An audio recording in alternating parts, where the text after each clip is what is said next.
Կրեմլում տեղի է ունեցել Հայաստանի և Ռուսաստանի ղեկավարների ընդլայնված կազմով հանդիպումը։ Նիկոլ Փաշինյանն ու Վլադիմիր Պուտինը հատուկ ուշադրություն են դարձրել ատոմային էներգետիկայի և տնտեսական կապերի զարգացման հարցերին։ Դաշնության նախագահը դրական է գնահատել երկկողմ հարաբերությունների դինամիկան, նշելով, որ 2024 թվականին երկու երկրների միջև առևտրաշրջանառությունը հասել է ռեկորդային 11.7 միլիարդ դոլարի։ Նիկոլ Փաշինյանը խոսել է հայկական ատոմակայանի գործունեության ժամկետը ևս 10 տարով երկարաձգելու մասին, հայտնելով, որ այդ հարցում սերտ համագործակցում են ռուսական կողմի հետ։ Спасибо, что приняли наше приглашение. Հարգելի Նիկոլ Վլադիմիրի, հարգելի բարեկամներ, բարի երեկո, շատ ուրախ եմ ձեզ տեսնել։ Շնորհակալություն, որ ընդունեցիք մեր հրավերը եւ ժամանեցիք միջազգային միջոցառմանը, նվիրված ատոմային ոլորտի զարգացմանը։ Ընդհանուր առմամբ մեր հարաբերությունները զարգանում են լավ։ Գրեթե 11 միլիարդ դոլարի առևտրաշրջանառություն ունենք։ Մեր վիճակագրական տվյալներով Հայաստանի հետ 2024 թվականին 11.7 միլիարդ դոլարի առևտրաշրջանառություն ենք ունեցել։ Դա ռեկորդային ցուցանիշ է։ Հարաբերությունները զարգանում են նաեւ բոլոր ուղղություններով մենք միշտ ունենք խոսելու թեմաներ, չնայած վերջերս ենք հանդիպել։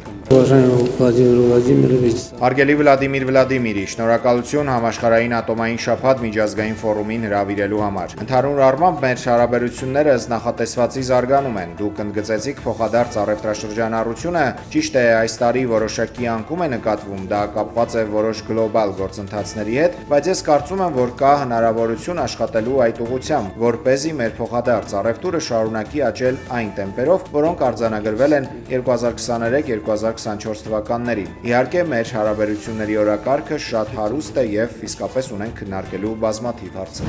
ԱՄՆ նախագահը հրաժարվել է խոսել Հայաստանի ու Ադրբեջանի ղեկավարների հետ տեղի ունեցած հանդիպման մասին։ Ոչ, չեմ կարող ասել է Թրամփը լրագրողի հարցին ի պատասխան։ Սա տեղի է ունեցել Սպիտակ տանը Թուրքիայի նախագահ Էրդողանի հետ համատեղ ասուլիսի ժամանակ։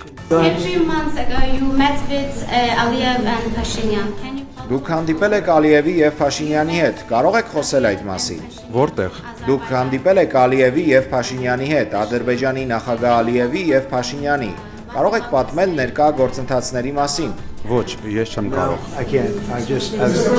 Տպավորություն է, որ Թրամփը նախ չի մտաբերում, թե ինչի մասին է խոսքը, ապա արագ փակում է թեման։ Հայաստանի ու Ադրբեջանի ղեկավարների հետ հանդիպումից հետո ԱՄՆ նախագահը հաճախ է դժվարանում հիշել կամ ճիշտ արտաբերել Հայաստան կամ Ադրբեջան անունները։ Թրամփը Հայաստանը շփոթում է Ալբանիայի հետ, Ադրբեջանը Կամբոջայի։ Իդեպ, Թրամփը մի լավ գովել է Թուրքիայի նախագահին, Էրդողանին անվանել ինքնավստահ մարդ։ Թրամփն ասել է, որ թեև ինքը սովորաբար չի սիրում ինքնավստահ մարդկանց, բայց Էրդողանին սիրում է։ ԱՄՆ նախագահը ուղիղ ասել է, որ կցանկանար Թուրքիան դադարեցնել Ռուսաստանից նավթ գնել, քանի դեռ Ռուսաստանը շարունակում է Ուկրաինայի դեմ պատերազմը։ Միևնույն ժամանակ ավելացրել, թե ամերիկյան F-35 կործանիչները գնելու հարցը կարող է եւ արագ լուծվել Թուրքիայի օգտին։ Ադրբեջանի նախագահը ՄԱԿ-ի ամբիոնից հայտարարել է, որ Հայաստանի հետ խաղաղության պայմանագրի բանակցությունները խափանելու մի քանի փորձեր են եղել, սակայն գործընթացի վերջո դրական արդյունք է տվել, քանի որ բանակցություններն ընթացել են խիստ երկկողմ հիմունքներով, առանց որևէ արտաքին միջամտության։ Արցախի հայերի տեղահանության համար չդատապարտված Ալիևը միջազգային հանրությանը կոչ է արել կառուցել աշխարհ, որտեղ չեն լինի երկակի ստանդարտներ, օրենքի գերակայությունը կընդունվի,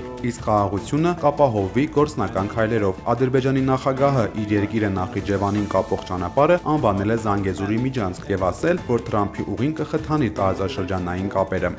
Հունվարի 27-ը Հայաստանում կարող է դառնալ հիշատակի եւ խոնարհումի օր։ Ազգային ժողովի փոխնախագահ քաղաքացիական պայմանագրի անդամ Ռուբեն Ռուբինյանը եւ 44-օրյա պատերազմում զոհված Աբգար Նազարյանի հայրը անկախ պատգամավոր Գեղամ Նազարյանը համահեղինակել են օրենքի նախագիծ։ Ռուբինյանի խոսքով պետք է ունենալ հատուկ օր, երբ մեջբերում կհարգենք բոլոր ժամանակների ռազմական գործողությունների ընթացքում զոհվածների հիշատակը եւ կխոնարհվենք հայրենիքի համար ընկածների առաջ։ Օրենքի հեղինակները առայժմ չեն բացատրել, թե ինչու է ընտրվել հենց հունվարի 27-ը հայոց բանակի կազմավորման տոնին նախորդող օրը։ Երևանի անտանելի խցանումներից ազատվելու համար մայրաքաղաքի ղեկավարությունը տեխնոլոգիական լուծումներ է առաջարկելու քաղաքացիներին։ Այս մասին հայտնել է քաղաքապետ Տիգրան Ավինյանը, պատասխանելով բնակիչներից մեկի հարցին Երևանի կերբեռնված երթևեկության մասին, որն ավելի է ծանրացել մի շարք կենտրոնական փողոցներ միակողմանի դարձնելուց եւ երթուղայինին առանձին գծեր տալուց հետո։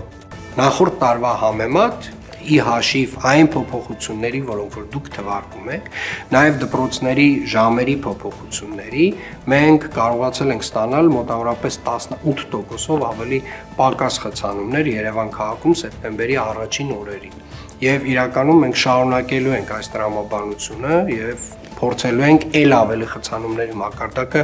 նվազեցնել արդեն մի փոքր ավելի տեխնոլոգիական լուծումների օգտագործումով։ Արմավիրում 11 մարդ է վիրավորվել այսօր տեղի ունեցած ավտովթարի պատճառով։ Միմյանց են բախվել Mercedes-ն ու մարդատար Գազելը։ Հարվածից Գազելը կողաշրջվել է։ Վիրավորներին տեղափոխել են Արմավիր բժշկական կենտրոն։ Վիրավոր է նաև Mercedes-ի վարորդը, հայտնում է ֆոտոլրագրող Գագիկ Շամշյանը։